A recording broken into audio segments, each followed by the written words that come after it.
avec Christophe Carval, qui est le directeur des ressources humaines d'EDF. Bonjour. Bonjour. Bienvenue à l'usine extraordinaire. Merci. Comment ça se passe? Super bien. Moi, je trouve ça passionnant. J'ai discuté avec des tas de jeunes qui rencontrent et qui expliquent ce qu'ils font tous les jours. C'est génial. C'est vrai? Ouais. Alors, vous avez annoncé 2000 stages de troisième, c'est fort. Oui, c'est un engagement d'ailleurs dont j'ai défini le chiffre hier avec le président d'EDF. D'accord. Il a dit non, on monte jusqu'à 2000 parce qu'on veut vraiment envoyer un signal et montrer que attirer les gens vers l'entreprise, vers l'industrie, c'est important pour nous. Et je pense aussi que c'est important pour le pays. Eh bien, honnêtement, j'ai été bluffé par les questions que tous les petits jeunes ont posées tout à l'heure dans la présentation qu'on a faite. Il y a des questions géniales. Et ça montre que dès ce stage-là, il y a un petit gars qui pose des tas de questions sur « Et alors, le train du futur, c'est comment? Et est-ce que le train magnétique, c'est fait par Alstom, etc. » Enfin, ils sont déjà, pour certains d'entre eux, intéressés. Et il faut leur donner la possibilité, justement, d'aller jusqu'au bout. Et à tous ceux qui ne savent pas du tout ce que c'est que l'entreprise, ne savent pas du tout ce que c'est que l'industrie, qui en ont une image vraiment, j'allais dire, passéiste, dégradée, je pense vraiment que notre pays il a besoin que cette image change. Et c'est pour ça qu'on a vraiment voulu donner ce signal dès la troisième. Ce sera effectif cette année? Oui.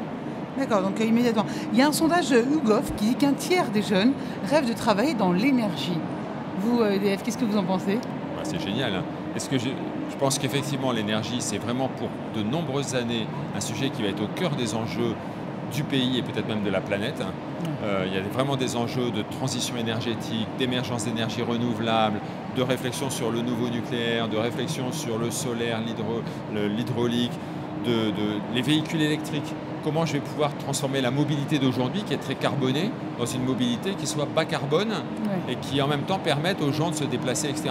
Il y a vraiment des challenges extraordinaires, il y a vraiment des métiers qui seront passionnants dans l'énergie. Moi, je suis vraiment très content de ça. Parce que c'est concret? C'est comme ça qu'on peut expliquer ça? C'est un peu plus concret que le reste? Ah ben, alors pourquoi ça passionne à ce point-là les jeunes? Pour moi, c'est une vraie surprise et c'est une très bonne surprise parce que je pense que vraiment, il y a des choses passionnantes qui vont arriver dans le monde de l'énergie. Ce qu'a vécu les télécoms il y a une quinzaine d'années, je pense que c'est ce qui est en train de se passer et ce qui va se passer dans l'énergie dans les années à venir. Aussi vite? Oui. Une transformation aussi rapide que les télécoms? J'en suis sûr. Le véhicule électrique, l'autoconsommation d'électricité, le fait que les gens ils soient demain aussi bien consommateurs que producteurs d'électricité, c'est une rupture qui va avoir la même intensité que l'arrivée du portable, d'une certaine manière. Ouais. Est-ce que c'est un enjeu pour EDF justement d'ouvrir des métiers aux femmes et aux jeunes de quartier? Alors c'est un vrai enjeu. Déjà la diversité homme-femme, c'est un vrai sujet, parce que c'est sûr que l'image en France de l'industrie, elle fait que spontanément, on a assez peu de filles qui viennent nous voir spontanément. C'est une image d'hôpital très masculine. Oui, c'est ça. C'est très masculine, c'est des travaux forts, c'est de force, des travaux peut-être salissants, etc., qui ne sont pas très tentants.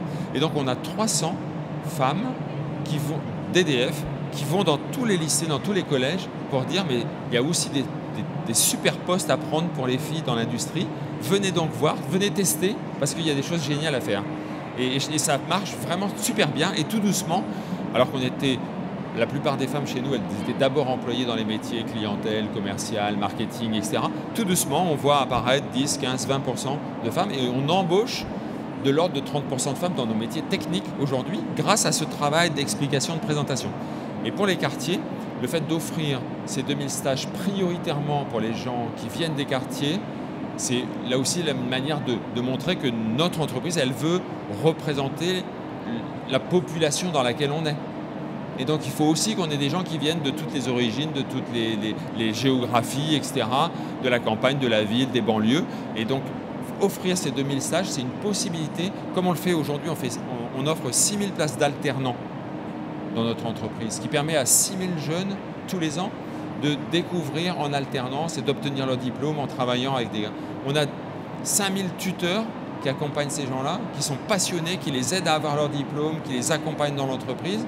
Et je pense que c'est une mission qui est la nôtre de contribuer, il faut que j'habille le micro, de contribuer d'une certaine manière au service public, à notre mission sociétale, etc. pour le pays. Et puis c'est très utile pour nous, parce qu'on a besoin d'attirer des gens vers ces métiers-là. On cherche aujourd'hui encore des frigoristes. On ne trouve pas de frigoristes en France. Il faut qu'on amène des gens vers ces métiers, il faut qu'on les forme, et on est tout à fait prêt à le faire. Et avant de les former, il faut peut-être les informer justement, en montrant que ça Exact. existe et que vous voulez être un exemple pour les autres industries justement, en disant que voilà, vous faites le pas en avant, 2000 stages, des femmes, des jeunes de quartier. Vous voudriez que vos collègues fassent un peu la même chose? Évidemment, alors sans prétendre être des modèles, hein, mais on a vraiment envie d'être des exemples de ce que parmi d'autres entreprises font aussi aujourd'hui, etc. On était très investis jusqu'à maintenant dans l'alternance. Oui. Le président d'EDF, Jean-Bernard Lévy, il est le président d'une fondation pour l'alternance et on est rejoint par des tas d'entreprises pour travailler sur ces sujets-là. Et je pense qu'on est en train de prendre conscience avec la volonté politique de mettre le paquet sur les stages de 3e, que c'est aussi un lieu sur lequel il faut qu'on fasse des choses. Et c'est le pourquoi des 2000 stages que nous offrons aujourd'hui. Christophe Carval, merci beaucoup, directeur des ressources humaines, donc Merci chez à vous. EDF. Merci beaucoup, bonne journée.